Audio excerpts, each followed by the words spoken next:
Hello and welcome to another episode of the Bubbs on Sports podcast. Today is Saturday, December 16th. It is week 15 of the 2023 NFL season. I'm Bubbs alongside DiMari. DiMari, how's it going, man? Pretty good. Last week, getting along the last few weeks of football here, we got an exciting week of football. We got some college bowl games. We got NFL slate today on Saturday. So we're in for a good few days of football. Yeah, that's for sure. Definitely the season starting to wind down, but get exciting at the same time because even though it is a little sad that, you get towards the end of the regular season, it means that the playoff chases start to ramp up here over the next couple weeks with 4 weeks remaining this season, 4 games left for each of the teams. There's a lot of news to get into today. We'll break down the Staley stuff first, then we'll get into the top of the AFC, which is just wild. We'll also get into some of the biggest games to look out for this weekend, along with what's on tap for today with the 3 Saturday games. But we'll start here with the Brandon Staley news. After the 63-21 blowout loss in Vegas on Thursday, many people were wondering if he was going to get fired at halftime because I think that probably would have been justified. Nobody would have been upset with that, especially if you're a Chargers fan. But they fire him the next morning. No surprise here. A move that many feel is maybe a year or two late that should have been done after they blew the big lead last year in the wild card game in Jacksonville. But I'll start with you. Just what are your overall thoughts on this move in the Chargers now after when they brought him in a couple years ago, they felt they got their guy, they got Justin Herbert. Now they could take the next step. They've been in the Super Bowl conversation for the last 2 years, and here they are 5-9 and searching for a new coach. Well, like you just said, it's actually a year too late. After that devastating loss in the playoffs, I feel like they should have got rid of him then because you don't blow a 27-point lead. But I feel like what's kind of going on is more than just him.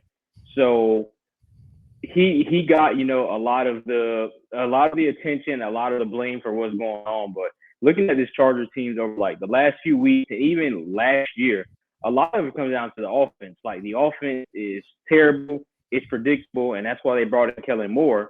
And I mean, watching that game on Thursday, the defense did give up 63 points, but let's not act like the offense didn't score all their touchdowns like in the fourth quarter after they were already getting blowed out. So I feel Kellen Moore is kind of getting a part of that. He's avoiding some blame that he also deserves because again, you look at that offense kind of similar to Dallas. I watched a lot of Kellen Moore. For his offense to be successful and get the offense flowing, it has to be like a successful run game. If they can't run the ball, that's when they're going to have the quarterback drop back 40, 50 times and try to throw the ball. And Herbert is capable of doing that, but that's not how like that Chargers offense wants to be. So Kellen Moore is also putting up stinkers over there with the Chargers, where a lot of thought that he had a better roster, better coaching over there, and everything was built around him. But it's kind of going to show like he also, I feel like, should have been on that hot seat too. Yeah, it's been just an unmitigated disaster, both offensively and defensively. And the defense not being that good is not a very good look for Staley because he is the defensive guy. And a lot of people out there, you've heard some reports that they felt he was like that defensive genius that, many that the Chargers rather thought they were getting and that they needed. And then they got the defense and then they felt, you have Herbert, you could find ways to win, but it all just blew up in the face. But you made a great point about the run game because I know you wanted to get into some of the Austin Eckler stuff. This season, his numbers have taken a really alarming drop. From last year, he had 915 yards on the ground. He tallied up over 700 yards through the air with 13 touchdowns on the ground. He averaged 4.5 yards per carry. When you look at his numbers this year, they've taken a massive drop, only 506 yards through 11 games. His yards per carry has dropped from 4.5 to 3.6, which is alarming. He hasn't been that same game-changing. Do you feel that is coaching? What do you feel that is? And do you feel he can bounce back if they put him in the right spot, next year if they can find the guy? Definitely has to do a lot with coaching and what's going on. And I haven't watched too many Chargers games this year unless, they've been on TV. But Saturday night, with them being the only team on TV, you kind of pay more attention than you would on like a Sunday or something when some other teams are on. So going into Thursday, and this is towards the coaching, if your starting quarterback is hurt, Keenan Allen isn't playing, and then you have a quarterback getting his first career start. Why is your next option on offense on getting 6 touches the whole entire game? I believe he carried the ball 6 times for 9 yards, and Isaiah Spiller got most of the workload. I think he had 16 carries. So it's really coaching because you don't take the ball out your best makers. And I know a few weeks ago they were saying they were trying to find some rhythm with some running backs, and they were going to use Joshua Kelly, who again he got in, he fumbled, so they kind of took some playing time away from him. But you have to use your best playmakers, especially Eckler, who is that back out the backfield and as a receiver that can hurt you both ways. So they kind of just, I feel like they failed him all around personally this year. I know he was hurt and he had a lot of other things going on, but just him not looking how he used to like the last few years, a player doesn't just drop off the face of the earth that way. It definitely comes down to coaching, the play calling, and it might be a mental thing for him, honestly.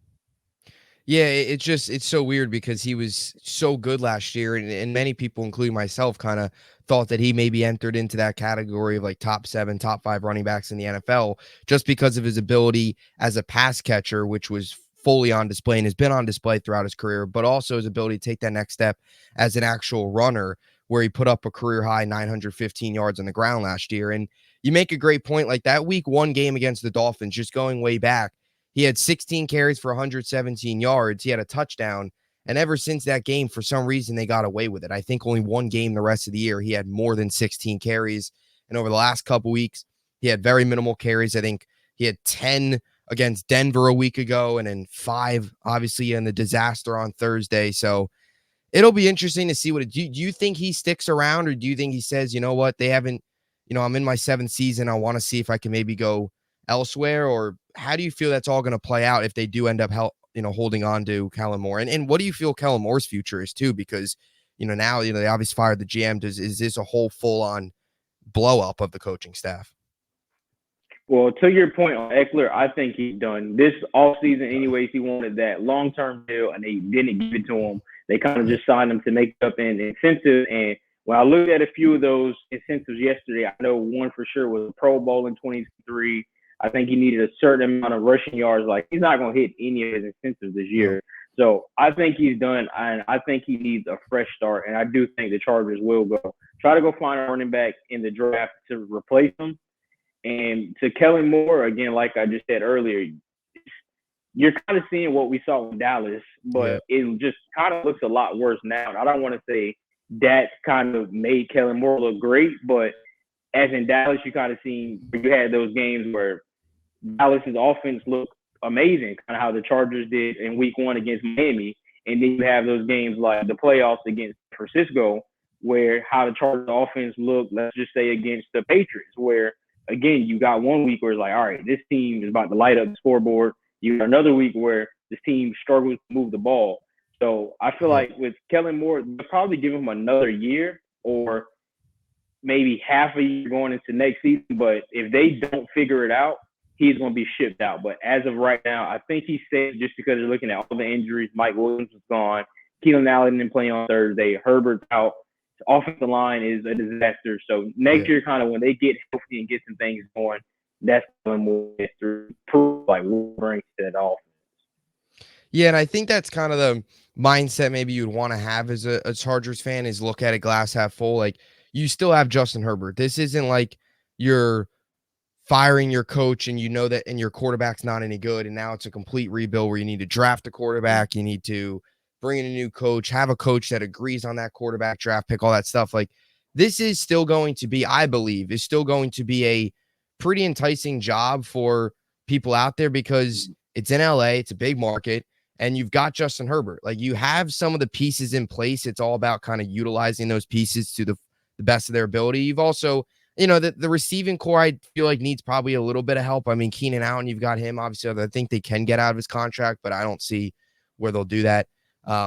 Quentin Johnson has not had a good year. I mean, the amount of drops he's had, I mean, some crucial drops as well. So they've got Justin Herbert. Like, do you have any coaches in mind? I mean, I know a lot of people are thinking Bill Belichick potentially.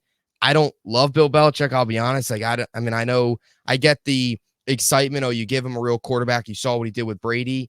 Not saying Justin Herbert's Brady, but Justin Herbert can be a really good quarterback when he's got a coach, it seems, and when he's got the guys around him doing what they do. So, like, what do you think in terms of like the coaching shirts for them? I feel like they go in a defensive mindset directly going into next year, and I fear that they're going to try to maybe poach Dan from the Cowboys just because what he's done in his last few years as a D coordinator, and he had some success as a head coach also with Atlanta. So I wouldn't be surprised if he's one of those guys, especially, these last few years. It seems like he's interviewing for head coaching jobs every single year. Yeah, Dan Quinn to LA, I feel like is a very good chance of happening. Yeah, I mean, you do make a good point. He's really turned that Dallas defense around. Obviously, got Atlanta to a Super Bowl as well, which you don't want to remember that. But either way, it'll be interesting. It also something too that just popped in my head, like a Ben Johnson from Detroit, just from the opposite side of things. If you don't go defense, do you go with the struggles on offense when with the issues with the coordinator? Do you go with one of those young, bright offensive minds that is going to be a very hot coordinator on the market this year? That's something to look out for, to pair him with Herbert. It's certainly interesting, but having Herbert definitely helps because I think there is a lot of coaches out there that would want to realize, hey, they're Justin Herbert. He's right now, he's in a way kind of being wasted. If you can bring in a coach and have him live up to his full potential, that's certainly pretty enticing. But the Chargers are for sure in a rough spot, and we'll see where they go in the offseason. But the Staley tenure was a disaster, to say the least. So we move on now to the top of the AFC. We'll stay here in the AFC, and we'll get to some other things later on. The AFC this year is just wild. The top 5 teams, every team still has a chance for that number 1 spot.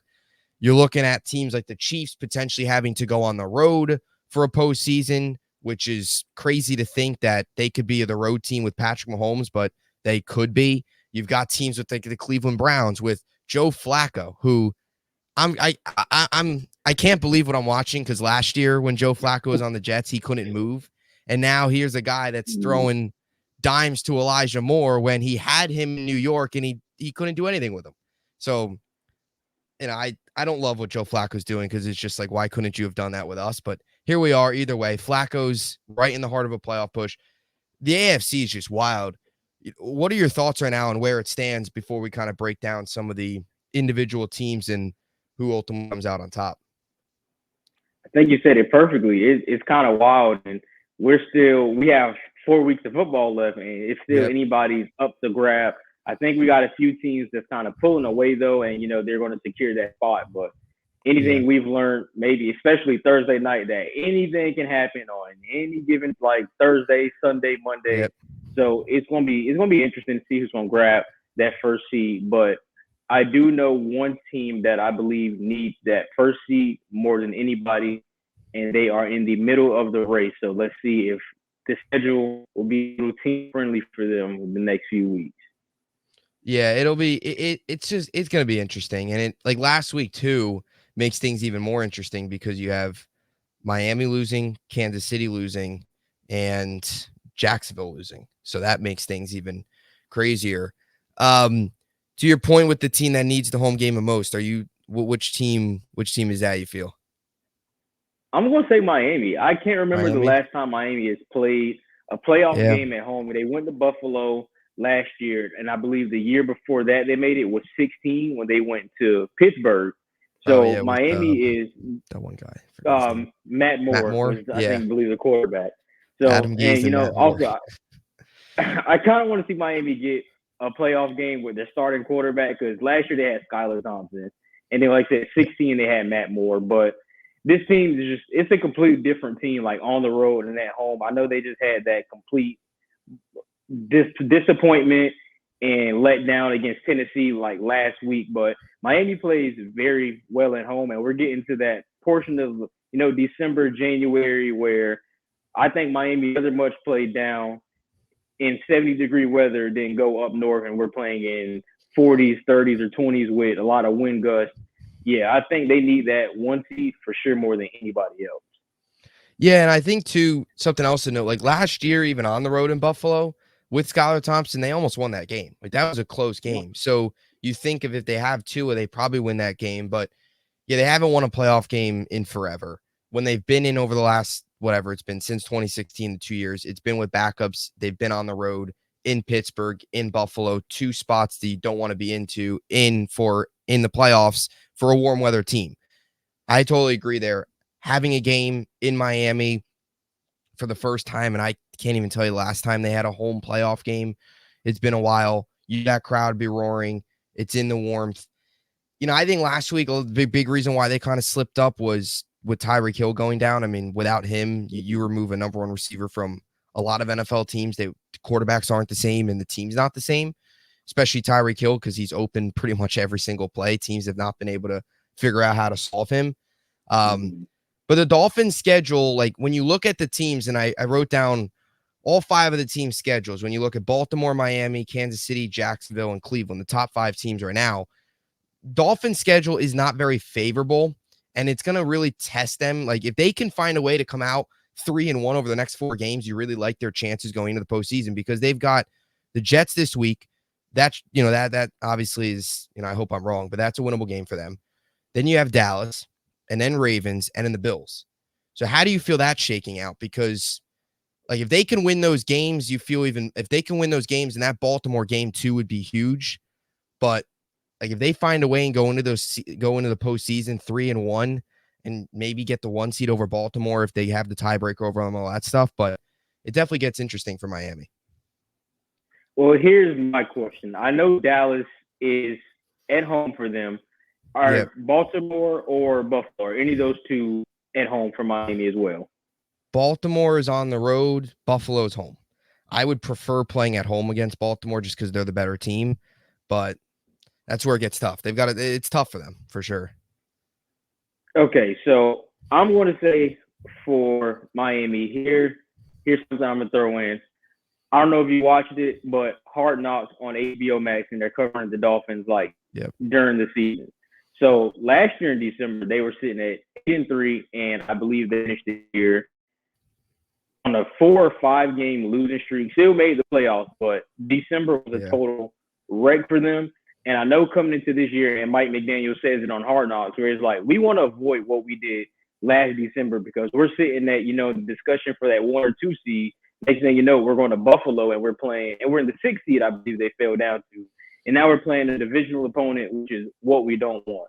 But from the way that schedule looks, that's tough. I can't even really guarantee any win for them. Not saying they'll lose all of them, but, the Jets defense is just that good where we've seen with Philly and we've seen on Black Friday where, hey, we can just get a little off in one. Our defenses do their part.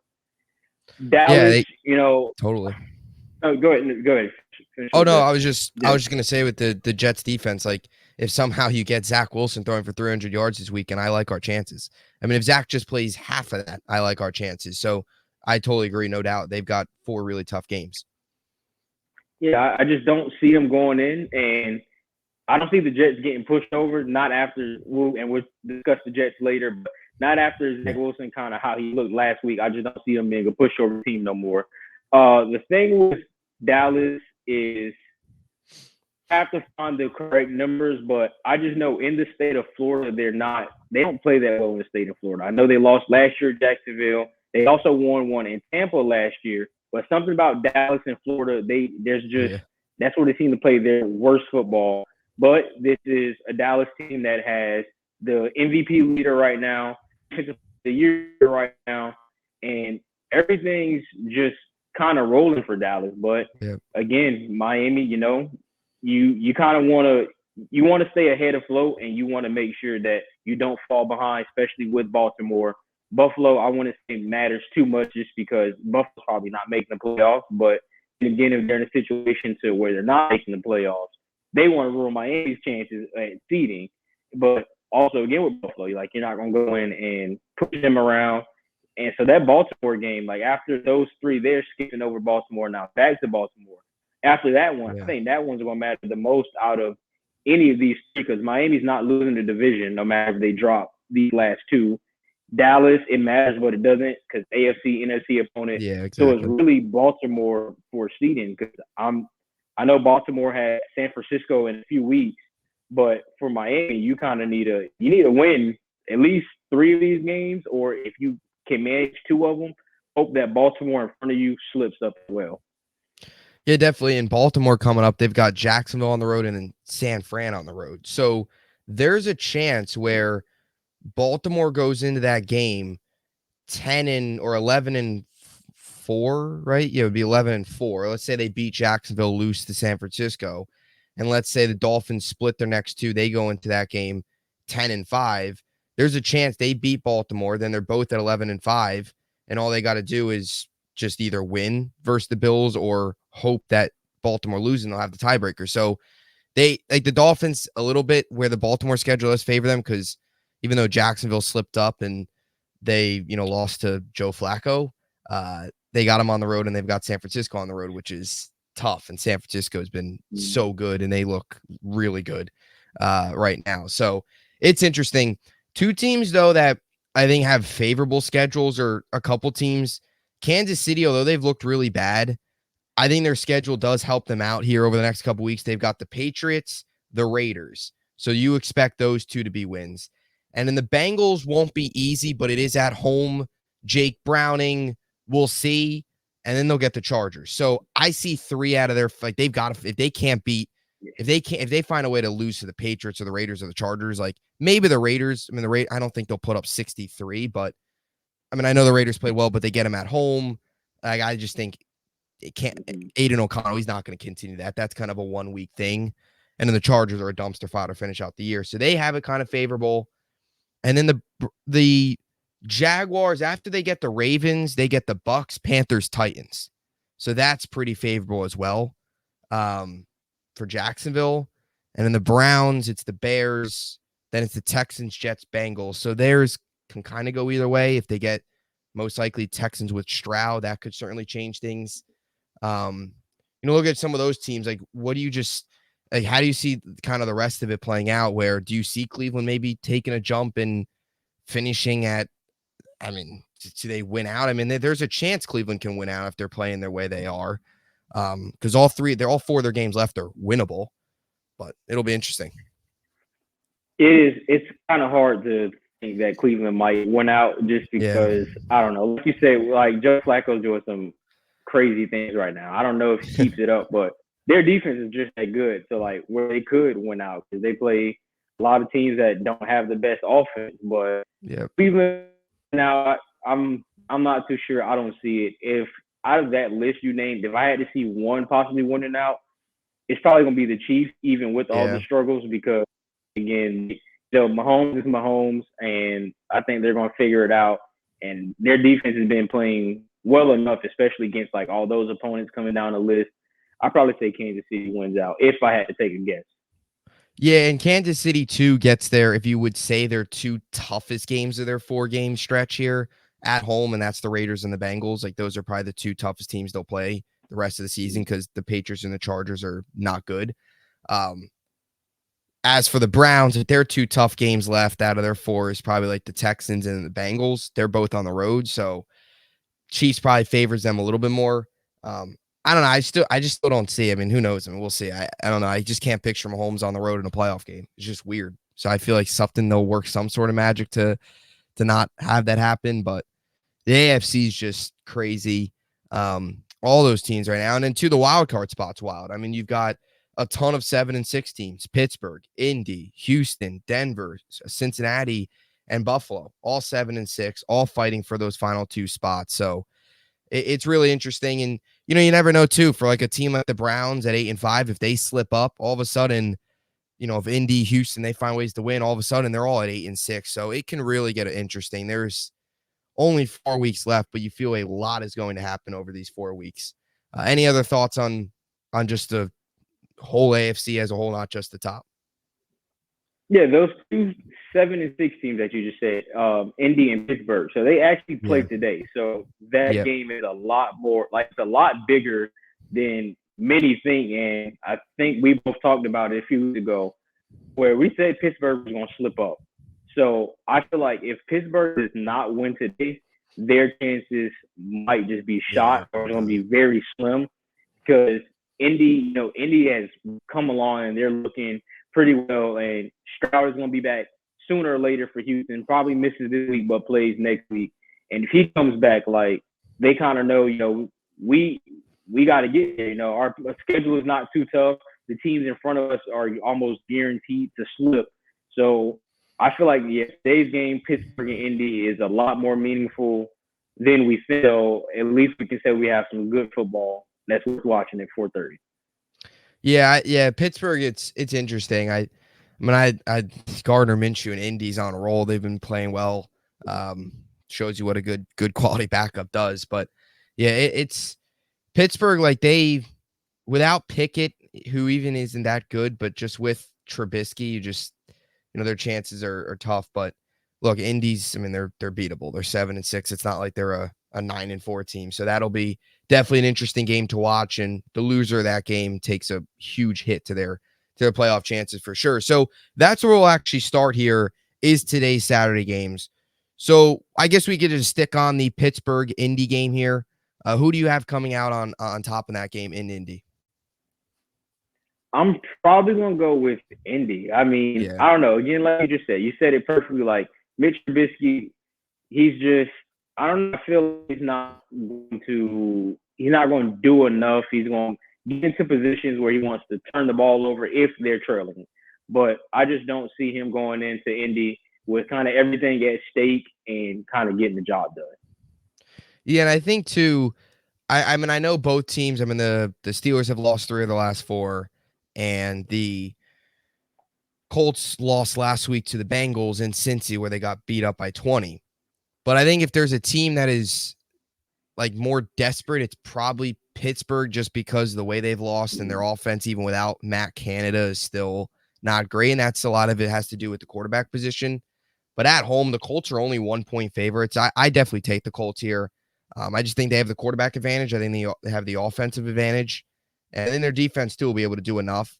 This will probably be a low-scoring game, but I'll definitely take the Colts here. And I know, look, I'm not saying the Colts are going to win the Super Bowl, but if the Colts can rack up some wins here late, they're one of those teams that can maybe steal around in the postseason, where they have Gardner Minshew, they go on the road, they've got a solid defense. Like, if they get Jonathan Taylor back, and that's a tough blow, but if they find a way to get him back, he's out 3 to 5 weeks, but I think he's already 2 weeks in, so he's kind of lining up to potentially return last week of the season or week 1 of the playoffs, wild card round.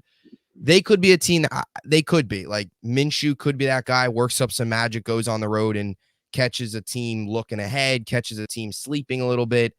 Could you see that possibly, or is that maybe more fantasy land? I don't know. It's tough to say, but then again, you have some games where you watch like this coach team and you watch Minshew, and Cleveland earlier years, like the one game I'm going to kind of specify on. I think they put up like 36 points that game, and they look great. So like when their offense is rolling, their offense is rolling. So I would not be surprised if it happened. I don't see it happening, but it would not be a complete shock if they face Miami in the first round, and again Miami's kind of looking ahead and they go in and beat the Dolphins or the Chiefs if the Chiefs are on the road or whatever the case is. Yeah, I think it could happen. Yeah, it's definitely, and you make a point too, like Miami, let's just say that's the hypothetical scenario. They'll have all the hype of a home playoff game. They'll have Super Bowl aspirations. Everybody will be like, yeah, Indy's not, the spread will probably be 9.5 or whatever. I could see them going in there and getting the job done. Like, and especially there too, like they're a dome team going to a warm weather environment as opposed to having to go up to, a cold area like, I don't know, Baltimore or something like that, maybe Kansas City, but who knows? Kansas City's look vulnerable. So the AFC is just more of a reason to continue to watch these final 4 weeks of the season, especially AFC, because it's wild. So now we'll go back here. First game of the day, another AFC team, Cincinnati, fighting for a playoff spot as well. This game, though, will be against the NFC Minnesota Vikings. And the Vikings have got some storylines heading into this one. They're starting Nick Mullins in this game. I don't know. The Josh Dobbs stuff was great. It was cool. I was happy for him. He started to struggle. Even with the struggles, I can't say I agree with this. What are your thoughts on this move? I think I agree. I feel like the Linsanity run is kind of over. And I hate it because I was liking what I've seen out of Josh Dobbs. And, you see somebody get this opportunity that they've been waiting on. And the first few weeks, they're insane, playing kind of better than anybody. And now it's kind of just as if he got figured out or just the luck ran Yeah. out or whatever the case is. But I don't know. I'm not too sure how I feel about Nick Mullins going into today. And Cincinnati's defense isn't the best, but it's just Yeah. how much prep time and like all those type of things. How much of the offense does he know, and how much are they going to kind of open the playbook up for him compared to Dobbs on the overcome? I'm not too sure about it either, but I kind of understand it.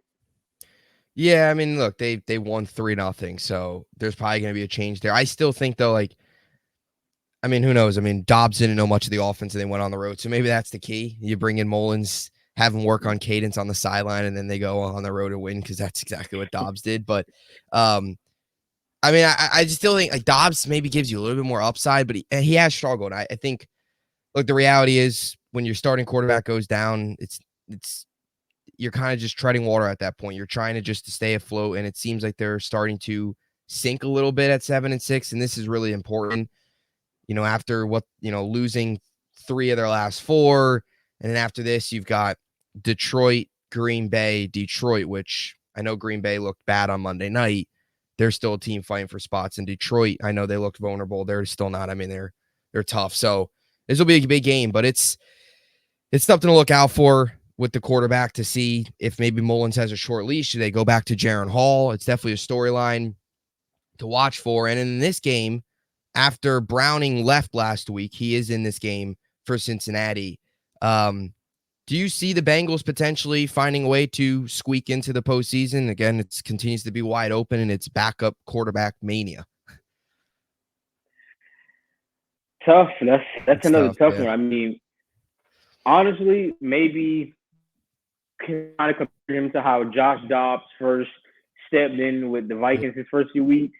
I know it's only been a few games for Browning, or it might have been one, but I haven't seen a backup step in and play better than Jake Browning has the last 2. Yeah, Jacksonville last week. I mean, Jacksonville game, even though they were up already, or like they were in the game, and he didn't have to do too much, but like he still Yeah. came in, he managed the game, and he took care of the ball. And then last week they looked good. They were moving the ball up and down the field. So I don't think I've seen a quarterback play much better than he's been playing like as a backup.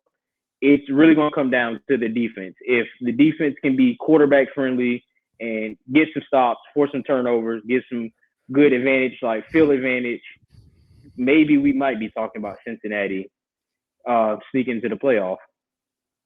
Yeah, it'll definitely be interesting. After this, they've got Pittsburgh and Kansas City on the road and then Cleveland. So, you can look at those 3 games and say that Pittsburgh game, that's winnable for both teams. You could also say it's winnable for Kansas City and then Cleveland, but you could also see the same thing for Cincinnati if they win today and and all of a sudden they've rattled off 3 straight kind of quietly in a way. So I'll take the Bengals in this game. The Vikings offense, it's definitely alarming, and it just popped in my head too. Like with Jefferson, they still weren't able to put up a much. I know he got hurt. They're 3-point favorites. They're at home. I would maybe slide Vikings way if they were at home, but you're just looking at the Bengals are the hotter team. Who you got coming away with this one? I'm going to also take Cincinnati because just the Vikings, I guess, the last few weeks, and I know quarterback change, but similar to how we are talking about the Chargers earlier, I guess they forgot who their playmakers were on the field because T.J. Hawkinson didn't have a reception until I believe the fourth quarter. Jefferson got hurt, but you're not involved in that, so I kind of don't know what they're doing in Minnesota.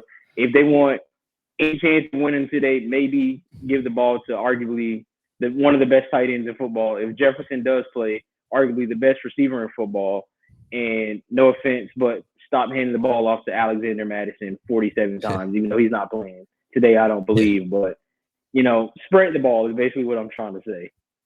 Yeah, they've got guys, they've got weapons, and they're kind of letting them go to waste right now. So that'll be interesting. And in the final game, really all 3 of these games today, while they don't have the biggest matchups, biggest teams like the Dolphins, Bills, or something like that, or Chiefs, Ravens, or whatever, I don't know.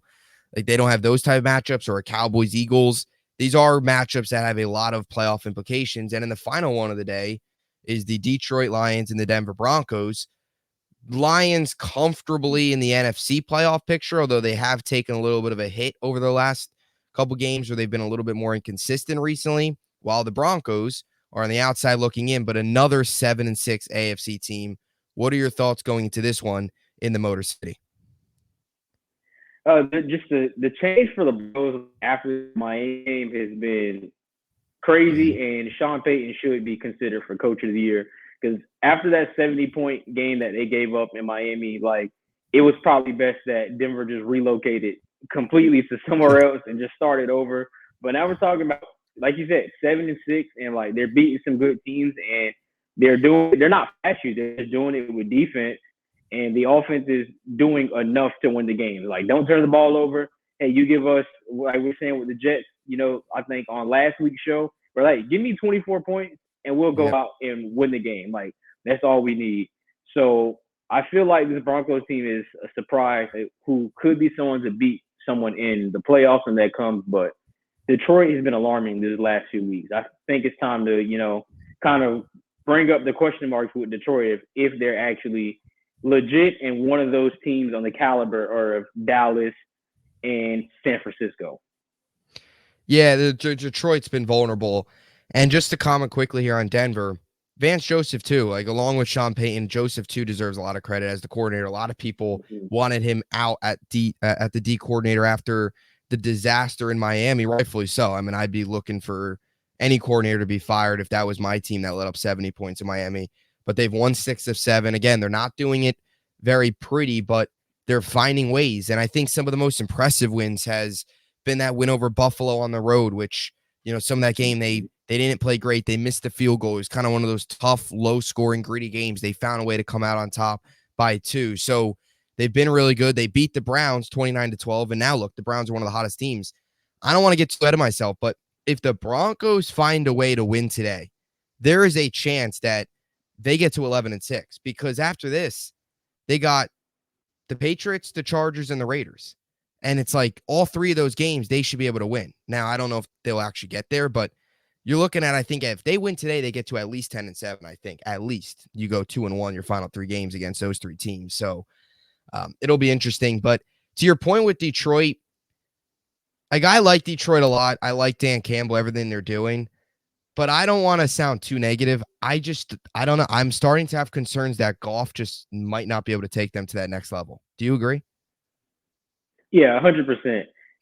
Just I've been kind of seeing and kind of telling people like the last few weeks from Detroit, and I know it sounds cliche, but if you can slow down the run game for Detroit and force them to drop back and throw the ball 30 to 40 times, they're not going to beat you. They're very heavy, and like you said, where I don't think Jared Goff is the answer. Like, I don't know if you've seen Cam Newton's podcast comments about the game changers and the game manager, and Jared Goff is one of those game managers, and he's just not managing the game that well when it's time to put the ball in his hands. Yeah, he's been, I start to wonder, like, just he's not on the level of Dak, Hurts, or Purdy. And I don't want to sound too negative, but like you agree that teams have found the formula to beat them recently. And with the way Denver's been playing, like it's going to be a tall task today for him to find a way to generate some points. But the turnovers have been a little bit alarming. Like I don't know. And again, like just going, let's just say they lose in the first round, like you start to wonder, okay, how far can we go with Goff? Like how far? Maybe are the Lions still maybe a year away?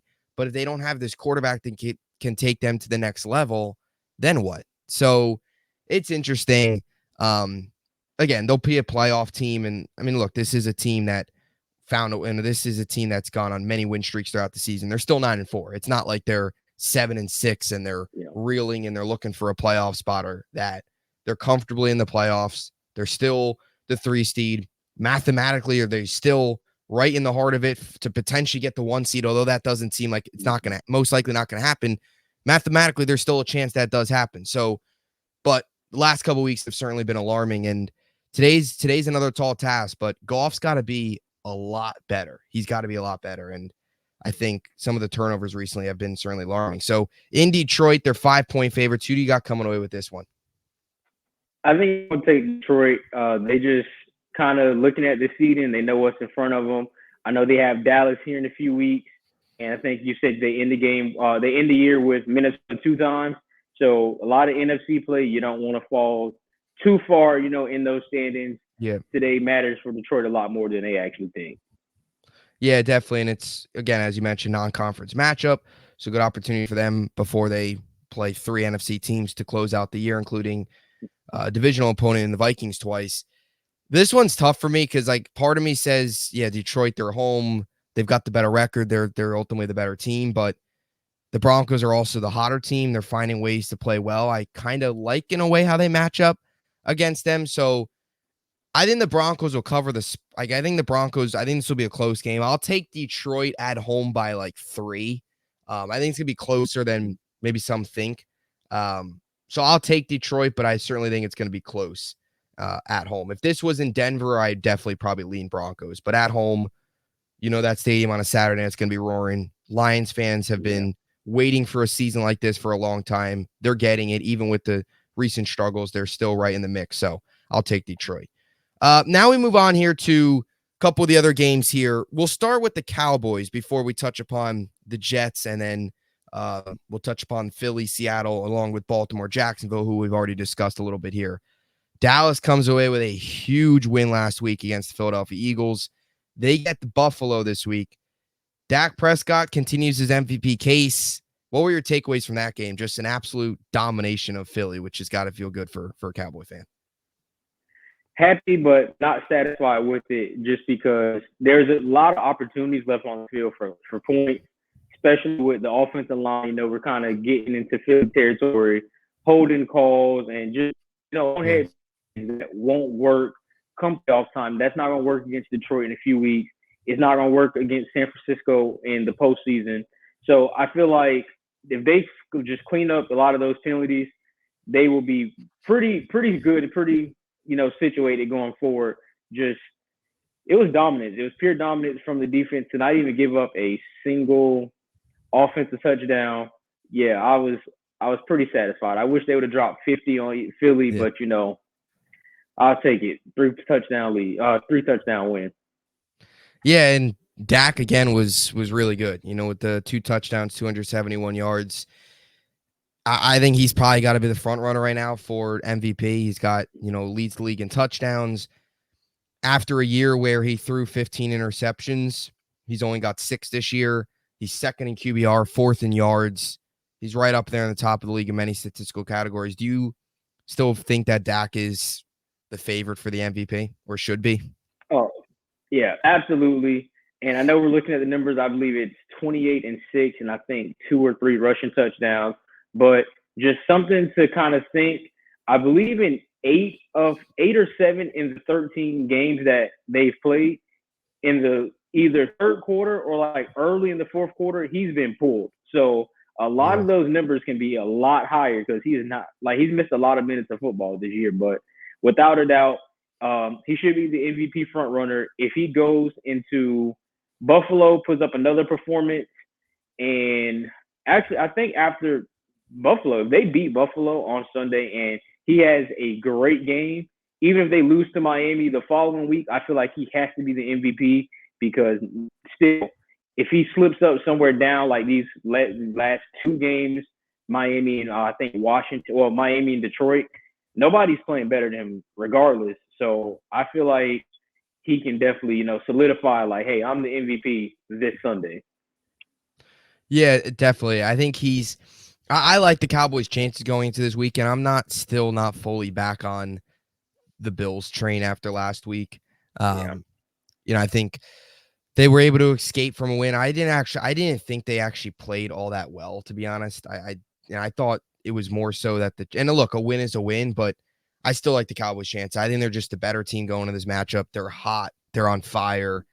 If Dak can go in here, have one of these, those 3, if he can go out there and throw it for 283 touchdown performances, you've got to start to really just think he's got to be a lock. I mean, I know Tyreek Hill's out there, but if he doesn't play tomorrow against the Jets, that certainly hurts his case. But the Cowboys are rolling. For game pick wise, I think I'll still take them over Buffalo here, even with the maybe renewed hope in Buffalo after finally getting over Kansas City on the road after losing a heartbreaker in Philly. what is your game pick, and are you buying back into Buffalo at all, or do you feel you'll be able to take care of business this week? I'm taking Dallas, and I believe it's going to be a lot closer than many think, just because they're playing in Buffalo. Kind of Yeah. weather might be a little bit of a factor. I think it's supposed to be rainy and windy. I'm not buying into Buffalo though. And again, I know we say this every time we're on here, but playoff window, championship window is out the door. So give me Dallas this week. Take care of business. Yeah, I'll take Dallas as well. I think they're a better team. I mean, and look, I like the Dow. They're just playing so well. This is by far the best Cowboys team I've seen in the Dak era, without a doubt. Absolutely.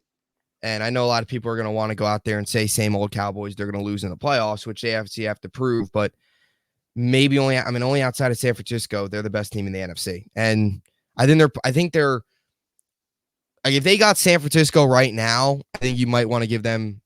It might be a completely closer game, because early in the season they were not playing nearly as well as they are now, and you even saw that. Like, after that Philly loss, things really kind of connected, and now they beat Philly by 20. So would that be the same thing? But come postseason time will definitely be interesting. But I'll take Dallas there as well. Now we move on to the Jets, which is another game here where the Jets are still alive in the playoff race. There is that possibility of Aaron Rodgers returning next week against Washington. If you can get to 6-8 and have the hope of winning out, it's the fact that we're still kind of talking about postseason. I mean, I don't think they'll make it, but coming off a win, you drink the Zach Wilson Kool-Aid a little bit. Maybe without Tyreek Hill in Miami, this will be interesting. What are your thoughts on Zach Wilson's performance? Do you think that was kind of a 1 week thing, or do you think he can replicate it? I feel like they finally let Zach Wilson loose. I know we said it before where we're like, maybe they need to kind of let it loose, and then after we say that, then we go watch him play on Sunday. We're just like, all right, let's never do it again. But he looked different. He just looked so much more confident than he's looked all year. And, he's good with his decisions. He's taking care of the ball. And it doesn't feel like scripted play. And I kind of mean where it's like, hey, Zach, here's the play. This is your first read. This is where I want you to go with the ball. This is your second read. This is where I want you to go with the ball. Yep. He's like, let me throw the ball to the open man. Did Randall Cobb score a touchdown last week? Yeah. I believe Randall Cobb scored a touchdown. Like, come on. Randall Cobb is scoring touchdowns in 2023. Zach Wilson, he's playing loose. He's playing confident. And I don't know. It's all part of the villain arc. I think I like what I'm seeing at Zach Wilson right now. Yeah, totally. I'm happy for him. Like, I don't think his future is here in New York. I don't think it. I think his at the end of this year, he'll go elsewhere. And I think that's better for both parties, because this is a great opportunity for him. Like, let's just say Rodgers doesn't come back. He's got 4 games left. If he plays like this the next 4 games and puts on good tape for the rest of the NFL to see, there might be a chance where he maybe gets greedy and says, I want to go to a spot that I can fight for a starting job next year if he continues to play this well. And I think the formula is you got to go out there, let him roll out of the pocket, get play action, pre-snap motion, and throw it deep. Take chances, take risks. They went into last week's game 4-8. They're the worst offense, one of the historically bad offense. Taking chances, using athleticism was all things we saw last week. So I was happy for him. And Garrett Wilson, another big game. Yeah, Randall Cobb had 1 catch. I don't know. I was so surprised when he scored, because he's been non-existent. He's been inactive for a handful of games this year as well. That's when it's just one of those, like, everything's clicking when Randall Cobb scores a touchdown as a New York Jet. So big day for sure. Tomorrow, I want to see the same. Let it rip, roll out there, take chances. I still view this team, you got nothing to lose. You're still 5-8. I don't want to see them go back to the conservative approach of, if they don't have Tyreek Hill, we can keep this game a low-scoring game, come out of it 16-13. No, go out there, let it rip, let it loose. Miami's going to score, even without Tyreek Hill. They've still got Jalen Waddle. They've got one of the best run games in the NFL. Our defense is really good, but they're going to find ways to put up points. We're not going to shut them out. I would love that, but it's just not going to happen. So they're going to need to put up points. They're going to need to score. I would like to see the same tomorrow. What is your pick in this game from an outside fan perspective in this one? Jets with the upset tomorrow. I don't know. I just got this feeling, like if Tyreek Hill plays or he doesn't play, he's not 100%. Wilson's playing great. Defense for the Jets has been looking great. And like you Yeah. just said, nothing to lose. And like I said earlier, with teams, this portion of the season where it's like, hey, we got nothing to lose. Let's go ruin somebody else's Christmas. And I feel like Yeah. that's what the Jets are going to try to do for Miami on Sunday. So give me the Jets in a close one. Yeah, I'm all over the Zach Wilson. I'm gonna drink the Kool-Aid here, and I'm gonna take the Jets as well. I'll take the Jets 23-20. Um, just a little bit of hope that's instilled into us. Because if you win this game, you get to 6-8. Maybe you get some help. Like if Dallas beats Buffalo and they're 7-7, all of a sudden you're only a game back of them. Some of these other 7-6 teams lose, like the Broncos, who you actually have the tiebreaker over. If Houston finds a way to lose again without Stroud, you have the tiebreaker over them as well. So things could get a little bit more interesting. The possibility of having Rodgers back next week is, I think, what gets fans excited. And Christmas Eve against the Commanders, even if Rodgers isn't playing, if you go out there and win this week and Zach's out the next week and he plays well, you still like your chances there. So I'll take the Jets here. I'll drink the Kool-Aid and I'll take them over Miami. And we'll see. We'll see if they can rack up back-to-back wins for the first time since October. Moving on here quickly to these final two games, Baltimore, Jacksonville, and then Philly, Seattle on Monday night. Baltimore, Jacksonville, as we talked about in the beginning, a lot of playoff implications on the line in this one between two AFC teams. This will be on Sunday night in Jacksonville. Jacksonville looking for a bounce-back win after two straight losses against the Bengals and then the Browns. What are your thoughts on this one and who you got coming out on top? I'm going to keep it short and simple, and I'm taking Baltimore. I just feel like the defense is too good. Lamar is rolling. Even Odell is starting to get rolling, like here on in the season. So definitely give me the Ravens. Yeah, I'll take the Ravens as well. The Jacksonville Jaguars are weird. They're an interesting team this year. Some of their wins, they've found ways to win, but they just haven't looked as dominant as I thought they would be this season. They've slipped up the last 2 weeks. I'll take Baltimore. They're 10-3. Odell, like you mentioned, has shown some vintage Odell moments recently. 3.5-point favorites. Yeah, they're on the road. I don't think that'll mean much. So I'll take Baltimore here as well. They're just the better team, in my opinion. And then you move on to Monday night, which Seattle all of a sudden their schedule has just been brutal. They have lost 5 of their last 6. They played San Francisco, Dallas, San Francisco, now Philly. So it hasn't gotten any easier, and it doesn't get easier for them. Two teams that are like desperate, not desperate in a way, but Philly, all of a sudden, everything was going so good, so smooth. And now they're looking and they've lost 2 straight. And if the Bills found a way to get a stop in overtime, they would have lost 4 or 3 straight. So 2 straight losses. They've been ugly losses against 2 good teams that are now ahead of them in the NFC. For Seattle, you can't, I don't know, affording to fall to 6-8, losing 5 straight would just be brutal and almost be a death sentence to your season. So what are your thoughts on this one? 2 teams that I don't know if I want to call Philly desperate, because look, they're going to make the playoffs. They're what are they, 10-3 still? When you look at Seattle, they're more desperate. Falling to 6-8 would really hurt. So what are your thoughts on this one in Seattle, which is helps? I mean, look, Seattle going on the road in Dallas and San Francisco is a brutal stretch. Yeah, I'm definitely not going to say desperate when it comes to Philly, because regardless, I know they're sitting at the 5th seed right now. Them and Dallas are 10-3, but if both of them win out, Philly still gets the division. Like, they still win the division for the tiebreaker. I'm not too sure why, but that's just how the NFL has it. So not that much pressure on Philly. But for a game pick, I don't know if you remember last year, but Nick Sirianni sent cheesesteaks to Jacksonville when the Jaguars beat Dallas. So I hope Geno Smith and Seattle likes Texas barbecue, because I'm taking Seattle in this one. Taking Seattle. I like it. I mean, I would definitely like to see Geno in Seattle tear it up here at home, because obviously, Philly, I'm not a huge Philly guy, and their fans are just obnoxious. As much as I would like to Seattle win this one, I'll take Philly here. I haven't loved what I've seen from the Seahawks. I think defensively, Jamal Adams has looked lost in coverage at times. Um, Blitz boy, he's lost. If this was, I mean, the fact that it's in Seattle certainly helps, and there is that sense of desperation. And a lot of times, as people say, the more desperate team finds ways to win. But I'll take Philly here. I think it's close, but I'll take Philly as much as I'm rooting for Seattle. I'll take Philly in this one. So any other closing thoughts here as we close things out? Long episode here, but a lot to talk about for sure. Just go Seahawks. That's it. That's all I got to say. 12th man. That's all I'm saying. Yep. Find a way to get the job done, and that'll certainly benefit you guys for sure. So a lot of games coming on today. Enjoy the games today.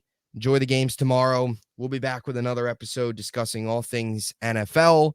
It's week 15. Season is flying by, but a big weekend ahead of us. Thank you so much for watching, and we'll see you in the next one.